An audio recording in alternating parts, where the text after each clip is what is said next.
नमस्कार दोस्तों, आज हम पढ़ेंगे द्विपद प्रमेय भाग 2।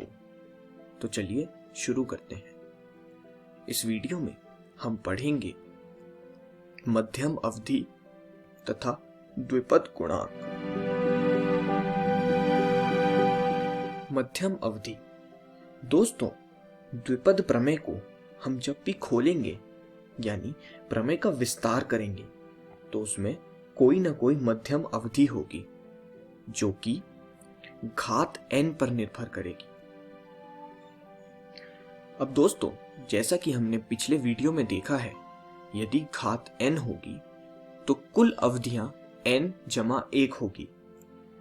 तो अतः यदि x जमा y की घात n एक सम संख्या है यानी इवन नंबर है तो कुल अवधियां उससे एक ज्यादा यानी ऑड होंगी।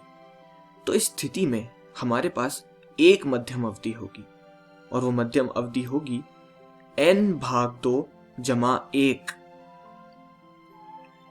ठीक उसी प्रकार यदि घात n एक विषम संख्या यानी ऑड नंबर है तो कुल अवधियां इवन होंगी यानी n जमा 1।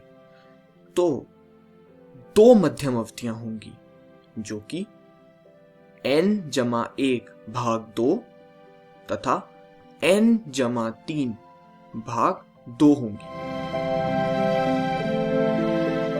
अब दोस्तों, जैसा इस आकृति से आप देख सकते हैं, यदि अवधियां विषम संख्या यानी ऑड हैं तो मध्यम अवधि होगी n भाग 2 जमा 1। ठीक उसी प्रकार यदि अवधियां इवन है यानी सम संख्या है तो मध्यम अवधियां होंगी n जमा 1 भाग 2 और n जमा 3 भाग 2। अब पढ़ते हैं अंत से pth अवधि। द्विपद प्रमेय x जमा y घात n में अंत से pth अवधि बराबर होगी शुरुआत से n-p जमा 2th अवधि। दोस्तों, यहां ध्यान दीजिए, अंत से pth अवधि शुरुआत से n-p जमा 2th अवधि होगी। उदाहरण के लिए a जमा b क्यूब का विस्तार होगा a क्यूब जमा 3a² जमा 3ab² जमा b क्यूब। अब यहां घात n बराबर 3 है और हमने अंत से तीसरी अवधि निकालनी है। तो अंत से तीसरी अवधि के लिए p की संख्या 3 हुई। तो अब हम इस सूत्र में यह डालेंगे तो हमारे पास आएगा शुरुआत से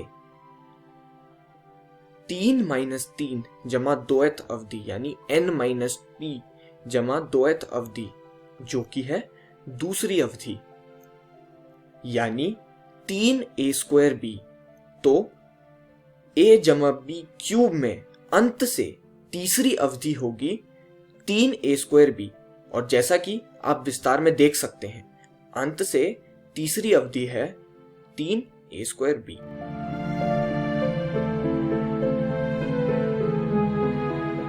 आइए अब पढ़ते हैं द्विपद गुणांक। दोस्तों, a जमा b घात n को खोलने पर जो भी गुणांक a तथा b के साथ आएंगे, जैसे nc0, nc1, nc2 या ncn, ये सब द्विपद गुणांक कहलाते हैं। a जमा b घात n को हम खोलेंगे तो उसका विस्तार कुछ इस प्रकार आएगा। nc0 a⁻n जमा nc1 a की घात n-1 गुणा b अप टू ncn। अब इस केस में यदि हम a और b को 1 डाल देते हैं तो आइए देखते हैं यह क्या बनेगा। 1 जमा a की घात n बराबर nc0 1 की घात n up to so on till ncn। हमने ऊपर वाले सूत्र में a और b की वैल्यू एक एक डाल दी है, तो यह बनेगा 2 की घात n बराबर nc0 जमा nc1 जमा nc2 up to so on till ncn। आप यह समीकरण ध्यान रख लीजिए दोस्तों, क्योंकि आगे इससे हम एक बहुत ही विशेष विधि डिराइव करने वाले हैं। इसको हम नाम देंगे समीकरण 1। उसी प्रकार अब यदि हम a की वैल्यू 1 और b की वैल्यू -1 डाल देते हैं तो देखते हैं यह क्या बनता है। यह बनेगा 1 - 1 की घात n nc0 जमा nc1 गुणा -1 up to so on till ncn।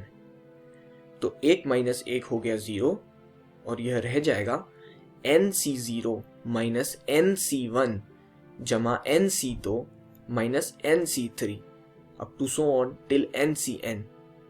यहां आप ध्यान देंगे तो विषम गुणांकों के साथ माइनस का साइन है, तो हम इन्हें इकट्ठा कर लेते हैं तो यह आएंगे nc1 जमा nc3 जमा nc5 यानी विषम गुणांकों का योग बराबर nc0 जमा nc2 जमा nc4 up to so on यानी सम गुणांकों का योग, जिसे हम समीकरण 2 बोलेंगे। 2 समीकरण हैं आपके सामने। आइए अब इनके प्रयोग से एक नई विधि डिराइव करते हैं।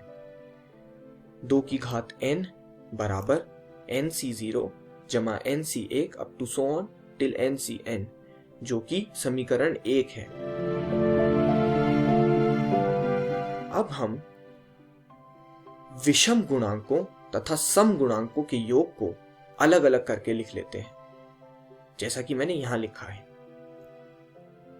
तो दूसरे समीकरण के मुताबिक विषम गुणांकों का योग तथा सम गुणांकों का योग आपस में बराबर है, तो वह बराबर हो जाएंगे। 2 गुणा सम गुणांकों का योग होगा। अब इस 2 को हम डिनोमिनेटर में ले जा लेते हैं, तो यह होगा nc0 जमा nc2 जमा nc4 अप टू सम गुणांकों का योग। तो यह फॉर्मूला बना 2 की घात n-1 बराबर सम गुणांकों का योग, और चूंकि सम गुणांकों का योग बराबर है विषम गुणांकों के योग से, अतः 2 की घात n-1 बराबर हुआ विषम गुणांकों के योग से। तो हमने यह सिद्ध किया कि सम गुणांकों का योग अतः विषम गुणांकों का योग बराबर होगा 2 की घात n-1। इस वीडियो में हमने सीखा मध्यम अवधि तथा द्विपद गुणांक। अगली वीडियो में हम द्विपद प्रमेय पे सवाल करेंगे। धन्यवाद दोस्तों।